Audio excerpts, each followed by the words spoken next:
ఎంతవరకు అక్కడ రాయబడింది? ప్రభు వచ్చేంత వరకు. ఎంతవరకు అంట? ప్రభు రాకడ వరకు మనం మర్చిపోకూడదు. చాలా మంది ప్రభుని మర్చిపోయే వారిగా ఉన్నారు. కొంతకాలం దేవుల్లో ఉంటూ మరలా లోకంలోనికి వెళ్ళిపోయేవారు, మర్చిపోయేవారు ఉన్నారు. కానీ దేవుని పిల్లలమైన మనము మన ప్రభుని మర్చిపోయేవారుగా ఉండకూడదు. ఆయనను జ్ఞాపకం చేసుకోవాలి. ఆయన శ్రమను, ఆయన మన కొరకు చేసిన త్యాగమును మరొక జ్ఞాపకం చేసుకున్నట్టు కొరకై ఈ ప్రబోధన సంస్కార కార్యక్రమంలో మనం పాల్గొన్నాం. ఇక మూడవ మాట ఏమిటంటే నిత్య జీవము కొరకు. ఏ జీవము? గట్టిగా చెప్పాలా? నిత్య జీవం. బైబిల్లో ఉన్న మాటలే చెప్తున్నాను, సొంతంగా ఏది చెప్పండి. నిత్య జీవం. ఈ భూలోక జీవితం నిత్య జీవం కాదు, ఎప్పటికైనా విడిచిపోయే జీవితం. ఈ దేహమంతా ఒక మన్ను. ఈ మన్ను ఎప్పటికైనా మన్నులోనే కలిసిపోతుంది. ఈ దేహానికి మనము ఎన్ని చేసినా, ఎంత శుభ్రము చేసినా, ఎంత విలువైన వస్త్రాలు ధరించినా, బంగారం ధరించినా, ఇక ఏది ధరించినా ఇది మన్నే. ఈ మన్ను ఎప్పటికైనా మట్టిలోనికే వెళ్ళిపోతుంది. కానీ ఆత్మకి ఏమి లేదు చెప్పండి ప్రియులారా? మరణం లేదు. ఆత్మ రెండు స్థలాలకు వెళ్ళినా, ఎక్కడికి వెళ్ళినా నిరంతరం ఉండవలసింది. అందుకే బైబిల్ రాయబడిన మాట నిత్య జీవము, నిత్య నరకము. నిత్య జీవం అనేది ఒకటి ఉంది, నిత్య నరకం అనేది ఒకటి ఉంది. ఎక్కడికి వెళ్ళినా నిత్యం ఉండవలసిందే. నిత్య నరకానికి వెళ్ళామంటే నిత్యము ఏడ్చుచూ ఉండాలి. యేసు ప్రభువు అన్నారు, అక్కడ ఏడుపును పన్ను కొరుకుటయు ఉండును. నిత్య నరకములో ఏముండును? ఏడవడమే ఉంటుంది, పన్ను కొరకడమే ఉంటుంది, అయ్యో అయ్యో అని అంగలార్చడమే ఉంటుంది నిత్య నరకములో. నిత్య జీవములో అయితే సంతోషం ఉంటుంది. ఎందుకు ఈ యొక్క ప్రబోధనములో మనం పాల్గొవాలంటే నిత్య జీవమునకు మనం వారసులమగుట కొరకై. యేసు ప్రభు ఆ మాటలు కూడా ఆయన ఈ విందును గూర్చి తెలియజేస్తారు. దేవుని యొక్క వాక్యములో యోహాను సువార్తలో మనం చూసినట్లయితే, యోహాను సువార్త 6వ అధ్యాయము 54వ వచనాన్ని, నా శరీరము తిని, 6వ అధ్యాయం యోహాను సువార్త 6:54, నా శరీరము తిని నా రక్తము త్రాగువాడే నిత్య జీవము గలవాడి. మాటలు కాదు ఇవన్నీ ప్రభు చెప్పిన మాటలే. ఏమంటున్నారు ఇక్కడ? నా శరీరము తిని నా రక్తము త్రాగువాడే నిత్య జీవము గలవాడు. ఒకవేళ చనిపోయినా ఏమంటున్నాడు? అంత్య దినమున నేను మరలా లేపుతాను, వారిని లేపుతాను. బైబిల్లో అంత్య దినం అంటే ఏ దినము? రాకడ దినం. ఏ దినం చెప్పండి అబ్బాయ? మనం రాకడకు దగ్గరలో ఉన్నాం. పోయిన వారం కూడా వినిపించారు. నిన్న కూడా ఈరాన్లో రాకడను గురించి చెప్పడం చెప్తాను. నిన్న కూడా అక్కడ రాకడ డేటు మనకు తెలియదు, కానీ రాకడను గురించి చెబుతూ రాకడ యొక్క డేటు మనకు తెలియదు. కానీ లోకాన్ని చూస్తూ ఉంటే రాకడ ఇప్పుడే అన్నట్లుగా ఉంది. కలత కాలం అన్నారు దైవజనుడు.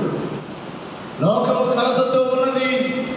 జరుగుతున్న పరిస్థితులకు భయముతోనే మానవుడు బ్రతకవలసిన దినాలివి. కాబట్టి క్రీస్తు రాకడ చాలా దగ్గరగా ఉన్నది. ఒకవేళ ప్రబోధన సంస్కారం తీసుకునే నీవు, నేను, మనము ప్రభు యొక్క రాకడ ఆలస్యమై మనం చనిపోతే మరలా ప్రభు వచ్చినప్పుడు ఏం చేయబడతామట? మాట్లాడలేదు. ఈ శరీరము, ఈ రక్తం. ఆయన అన్నారు, జీవాహారము నేనే. అంటే జీవమునిచ్చే ఆహారం, నిత్య జీవమునిచ్చే ఆహారం. ఇక్కడ అంటున్నారు కదా, నా శరీరము తిని నా రక్తము త్రాగువాడు నిత్య జీవము గలవాడు, నిరంతరము జీవిస్తాడు. మరణం అనేది లేదు వారికి. మరణించినా మళ్ళా తిరిగి లేస్తారు. ఇది చాలా మందికి అర్థం కాకపోవచ్చు. సాధారణంగా మనము వ్యవసాయమైన వారు విత్తనం వేస్తారు. విత్తనం వేసినప్పుడు ఆ గింజ అది భూమిలో విత్తబడుతుంది. అది విత్తబడిన తర్వాత అదేం చేయబడుతుందని మరలా జీవాన్ని పొంది లేస్తుంది పైకి. విత్తినప్పుడు జీవముతో విత్తట్లేదు. అందుకే బైబిల్లో వ్రాయబడిన మాట పునరుద్ధానమును గురించి కొరింథీయులకు రాసిన మొదటి పత్రికలో 15వ అధ్యాయములో ఈ యొక్క పునరుద్ధానం లేక మరలా తిరిగి లేవడం అనే దాని గురించి చక్కని విషయాలు అపోస్తలుడైన పౌలు ఇక్కడ తెలియజేస్తూ ఉన్నాడు. దేవునికి మహిమ కలుగును గాక, దేవునికి స్తోత్రము కలుగును గాక.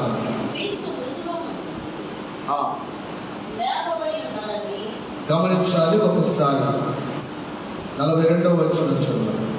మృతుల పునరుద్ధానమును అలాగే శరీరము అక్షయమైనదిగా విత్తబడి క్షయమైనదిగా విత్తబడి అక్షయమైనదిగా లేపబడును. ఘనహీనమైనదిగా విత్తబడి మహిమగలదిగా లేపబడును. బలహీనమైనదిగా విత్తబడి బలమైనదిగా లేపబడును. ప్రకృతి సంబంధమైన శరీరముగా విత్తబడి ఆత్మ సంబంధమైన శరీరముగా లేపబడును. ప్రకృతి సంబంధమైన శరీరముగా విత్తబడి ఆత్మ సంబంధమైన శరీరము కూడా ఉన్నది. దేవునికి మహిమ కలుగును. ఒకసారి 37వ వచనం చదవండి. 37. నీవు విత్తున్నది చూడగా అది గోధుమ గింజ అయినను సరే, మరి ఏ గింజ అయినను సరే, వడ్డీ గింజనే విత్తుచున్నావు గాని పుట్టబోవు శరీరమును విత్తుటలేదు. ఇది ఎవరికి అర్థం కాదు, రైతుకు కూడా అర్థం కాదు. గింజలు వేసి రావడమే తప్ప అది ఎలాగో మలుస్తుందో ఎవరికి అర్థం కాదు. ఇక్కడ పునరుద్ధానాన్ని గురించి ఈ గోధుమ గింజను ఏదైనాను అక్కడ ఇంకో మాట బైబిల్ గోధుమ గింజ, బైబిల్లో మరొక మాట కనబడుతుంది. గోధుమ గింజ అది చనిపోతేనే కానీ ఫలించదని రాయబడింది. చచ్చి బ్రతుకుతుందట. గింజ ఏదైనా కావచ్చు.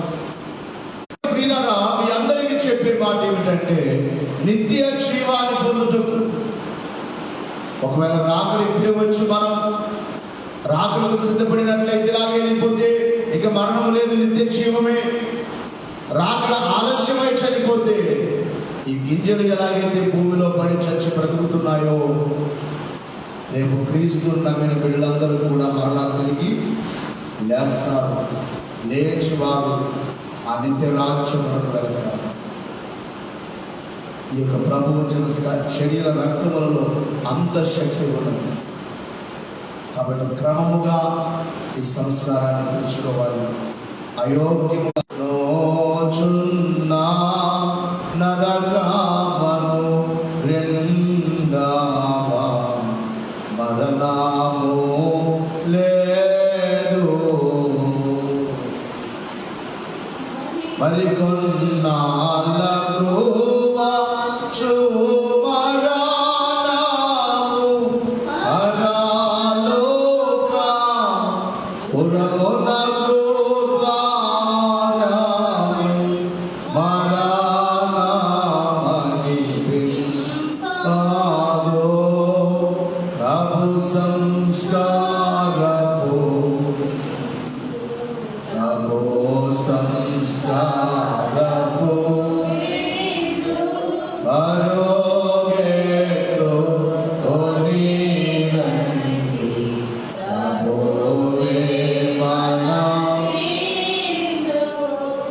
గమనించాలి. సరిగా ఉండి పుచ్చుకుంటే మరణము లేదు.